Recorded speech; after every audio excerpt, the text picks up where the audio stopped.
Hi friends, ఈరోజు మనము ఏకాంబేశ్వర ఆలయం గురించి చెప్పుకుందాం.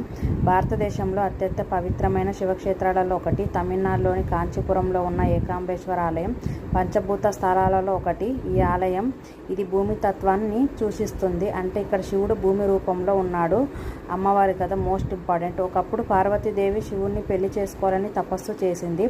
ఈ కాంచీపురంలో ఒక మామిడి చెట్టు కింద ఆమె మట్టితో శివలింగం తయారు చేసింది. అదే ఈ ఆలయంలోని లింగం. దేవి భక్తిని పరీక్షించడానికి శివుడు ఒక వరద పంపించాడు. ఆ నీళ్లు వచ్చి లింగమైపోయి పరిస్థితి. అప్పుడు పార్వతీదేవి ఆ లింగాన్ని కౌగులించుకొని కాపాడింది. దైవ కళ్యాణం. ఆమె భక్తికి సంతోషించిన శివుడు అక్కడే ప్రత్యక్షమై పార్వతిని పెళ్లి చేసుకున్నాడు. అందుకే ఈ స్థలం దైవ కళ్యాణ స్థలంగా ప్రసిద్ధి. ప్రత్యేకమైన మామిడి చెట్టు. ఈ ఆలయంలో 3500 సంవత్సరాల పాత మామిడి చెట్టు ఉందని నమ్మకం. ఆ చెట్టు 4000 రకాల పండ్లు ఇస్తుంది. ఇది శివ పార్వతి కథకి గుర్తు. ఆలయంలో ప్రత్యేకతలు: భారీ గోపురం, పెద్ద ప్రాంగణం, పవిత్ర శివలింగం, ఎన్నో పురాతన శిల్పాలు. సౌత్ ఇండియాలో బిగ్గెస్ట్ శివ టెంపుల్స్లో ఒకటి. Please subscribe my channel.